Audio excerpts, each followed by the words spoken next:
সবাই কেমন আছো? আশা করি সবাই খুব ভালো আছো এবং তোমাদের পড়াশোনা খুব ভালো চলছে।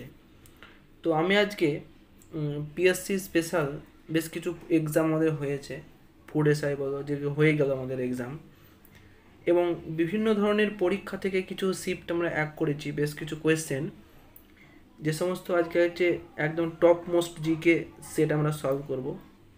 এটা তোমরা জিকে মক টেস্ট আকারেও ধরতে পারো।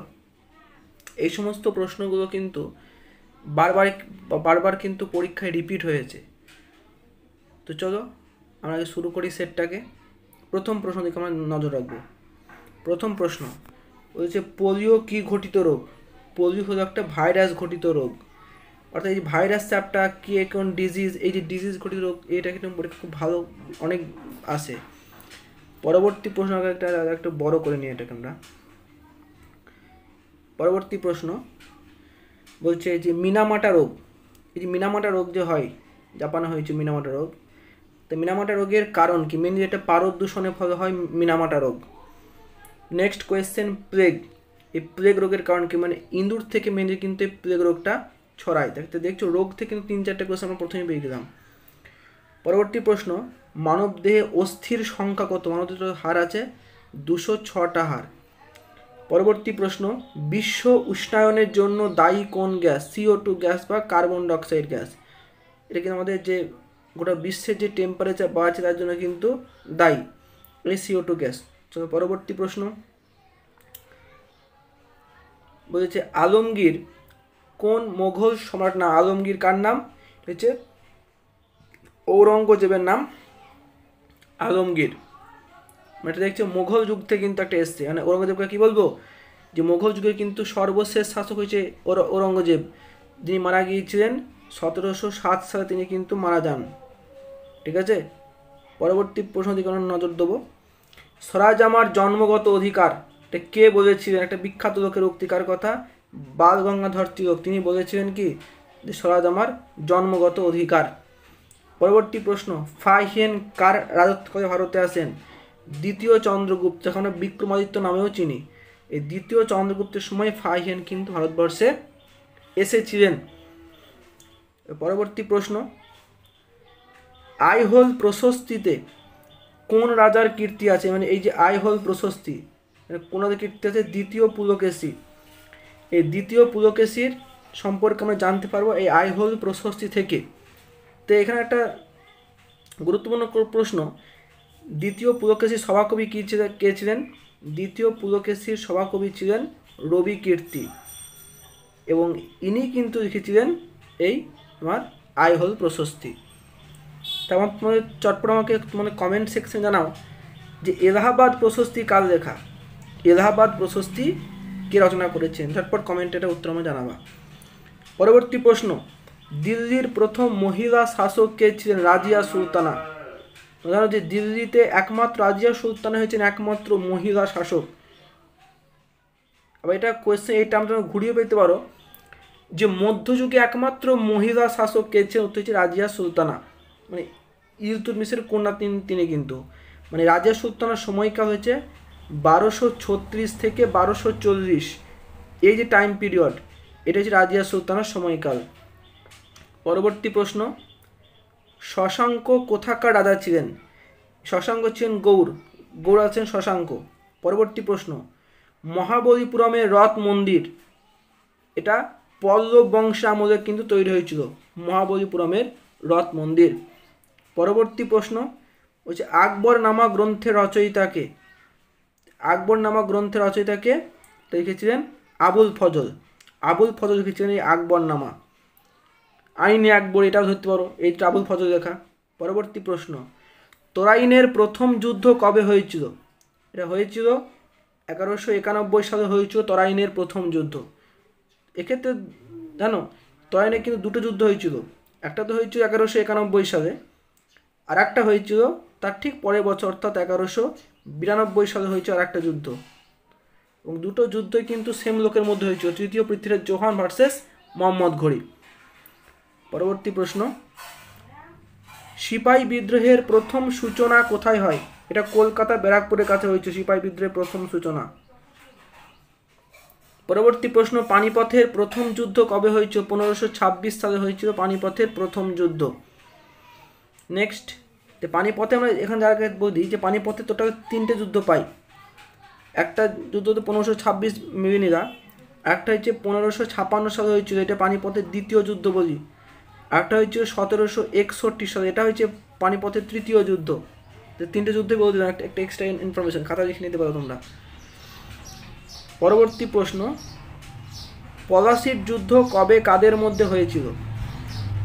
পলাশির যুদ্ধ হয়েছে কাদের মধ্যে? সিরাজউদ্দৌলা এবং ইংরেজ ইস্ট ইন্ডিয়া কোম্পানি। এই ইংরেজ ইস্ট ইন্ডিয়া কোম্পানি এদের পক্ষ থেকে যে ছিল সে হচ্ছে রবার্ট ক্লাইভ। এদের পক্ষ থেকে ছিল রবার্ট ক্লাইভ ছিল, বা কোনো কোনো বইয়ে পেতে পারো লর্ড ক্লাইভ, একই ব্যক্তি। পরবর্তী প্রশ্ন, জলে কি কি রাসায়নিক মৌল আছে? জলে কি আছে? হাইড্রোজেন এবং অক্সিজেন, দুটো মিশ্রিত জল। জলকে আমরা যদি ভাঙি আমরা H2O, ভাঙ কী পাবো? H2H, আরও এই দুটো তোমরা বুঝছো, একটা H একটা O, মানে একটা হাইড্রোজেন একটা অক্সিজেন পাচ্ছি। পরবর্তী প্রশ্ন, উদ্ভিদ কোন প্রক্রিয়ায় খাদ্য তৈরি করে? অবশ্যই সালোক সংশ্লেষ প্রক্রিয়া। গাছ যে খাদ্য তৈরি করছে সেই সালোক সংশ্লেষ প্রক্রিয়া। এখান থেকে এক্সট্রা ইনফরমেশন কী পাবো? এটা একটা উপচিতিমূলক প্রক্রিয়া। সালোক সংশ্লেষ একটা উপচিতিমূলক প্রক্রিয়া, জীবদের শুষ্ক ওজন বৃদ্ধি পায় এটা। পরবর্তী প্রশ্ন, ভিটামিন সি, ভিটামিন সি কিসে পাওয়া যায়? অবশ্যই টক জাতীয় ফল, মানে পাতিলেবু। এই পাতিলেবু টক জাতীয় ফল কিন্তু ভিটামিন আমরা সি পাবো। পরবর্তী প্রশ্ন, সাধারণ লবণের রাসায়নিক নাম কি? সোডিয়াম ক্লোরাইড, যার সংকেত হলো NaCl, এটাকে আমরা বলি সাধারণ লবণ। পরবর্তী প্রশ্ন, দুধে কি থাকে? দুধে কি থাকে আমাদের জানবো? দুধে থাকে ক্যালসিয়াম থাকে দুধে। চিকিৎসক দিবস কবে? 1 জুলাই। এই 1 জুলাই পালিত হয় চিকিৎসক দিবস, ডক্টরস ডে। গাজরে কোন ভিটামিন থাকে? গাজরে ভিটামিন এ থাকে, গাজরে। কর্নিয়া দেহের কোন অংশ থাকে? চোখে থাকে, মানব দেহের চক্ষু। চক্ষু তোমরা কিন্তু কর্নিয়াটা দেখতে পাবো। পরবর্তী প্রশ্ন, যে কৈবর্ত বিদ্রোহ, এই কৈবর্ত বিদ্রোহের নেতা কে ছিলেন? এই কৈবর্ত নেতা ছিলেন দিব্য বা দিব্যক। আর একজন নেতার নাম পাওয়া যায়, তিনি হচ্ছেন ভীম। ইনিও কিন্তু কৈবর্ত বিদ্রোহের নেতা, ইনি হচ্ছেন ভীম। তো পরবর্তী প্রশ্ন দিকে আসবো, যে ভারতের জাতীয় কংগ্রেস কবে প্রতিষ্ঠা হয়? এটা তৈরি হয়েছিল 1845 সালে। জাতীয় কংগ্রেস তৈরি হয়েছিল কার সময় তৈরি হয়েছিল? লর্ড ডাফরিনের সময় তৈরি হয়েছিল এই ভারতের জাতীয় কংগ্রেস। জাতীয় কংগ্রেসে যেটা প্রথম অধিবেশন, এটা 1885-তে হয়েছিল। প্রথম অধিবেশন কোথায় হয়েছিল? এটা হয়েছিল বোম্বাই হয়েছিল। এটা হয়েছিল বোম্বাই, গোকুল দাস তেজপাল সংস্কৃত কলেজের হল ঘরে হয়েছিল এটা। পরবর্তী প্রশ্ন দিকে আসবো, যে ব্রিক্স কি? একটা রাষ্ট্রসমূহের গোষ্ঠী ব্রিক্স। ব্রিক্সের সদস্য দেশ কে কে আছে? Brazil, Russia, India, China, south Africa. এই যে 5টা দেশ, 1 2 3 4 5, এই 5টা দেশকে নিয়ে হচ্ছে ব্রিক্স। এটা পরে যে ব্রিক্সের সদস্য দেশ কারা, এটা পরীক্ষাতে আসা প্রশ্ন। তো পরবর্তী প্রশ্ন, যে ভারতীয় সংবিধানের প্রথম অধ্যক্ষ কে ছিলেন? ফার্স্ট লোকসভা অধ্যক্ষ কে? GV মাভালাঙ্কার। এর পুনাম হচ্ছে গণেশ বাসুদেব মাভালাঙ্কার। আদিবাসী প্রথম বাঙালি অধ্যক্ষ কে ছিলেন? তখন সেক্ষেত্রে আমরা উত্তর করব সুকুমার সেন।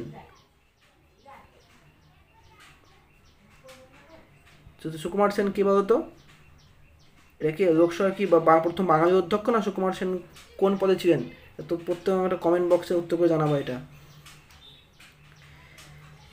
পরবর্তী প্রশ্ন, যে ভারতের সংবিধান কবে গৃহীত হয়? গৃহীত হয়েছিল 1949 সালের 26 নভেম্বর। এটা কিন্তু গৃহীত হয়েছিল, তাই 26 নভেম্বর এই যে ডেটটা দেখছো 26 নভেম্বর, এই ডেটটাকে বলা হয় কি? ডেটটাকে বলা হয় সংবিধান দিবস। এই ডেটটা আমরা কী হিসেবে পালন করি? এই ডেটটাকে আমরা পালন করি সংবিধান দিবস হিসেবে। আমরা কিন্তু ডেটটাকে পালন করে থাকি। এই সংবিধান দিবস হলো এই 26 নভেম্বর, এটা গৃহীত হয়েছিল। আর সংবিধানটা কার্যকরী হয় কবে? কার্যকরী ঠিক তার পরের বছর 1950 সালের 26শে জানুয়ারিতে এটা কার্যকরী হয়েছিল। এই 26 জানুয়ারি দিনটাকে আমরা পালন করি প্রজাতন্ত্র দিবস হিসেবে। চলো পরবর্তী প্রশ্ন দিকে যাবো আমরা। যে রাজ্যসভায় সভাপতিত্ব কে করেন? উপরাষ্ট্রপতি, তিনি রাজ্যসভায় সভাপতিত্ব করেন।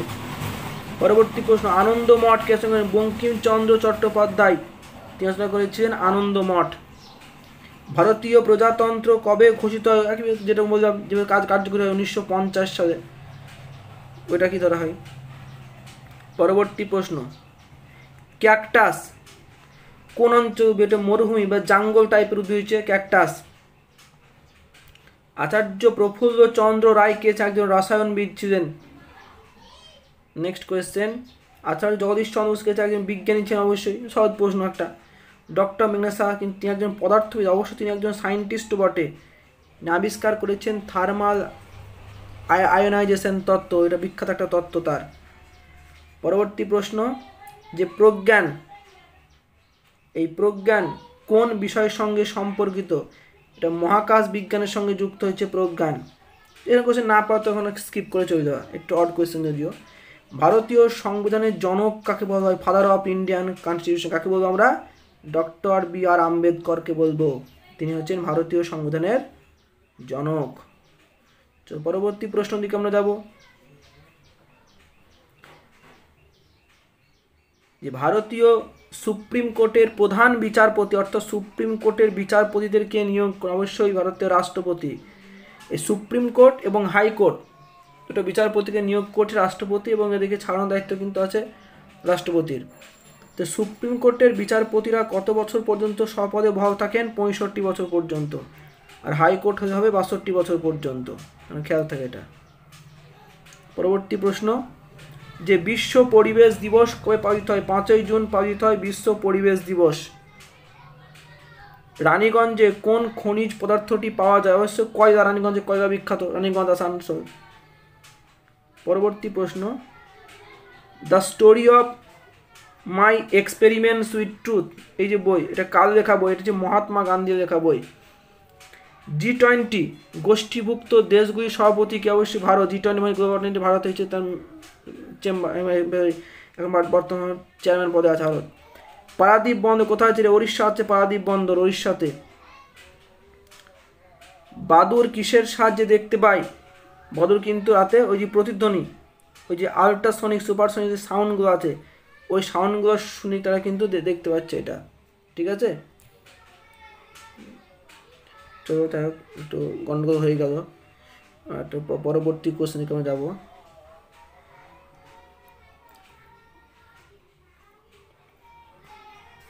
দেখো একটা গন্ডগোল হয়ে গেছে, আমরা চেষ্টা করবো পরবর্তী কোশ্চেন দিকে আসার।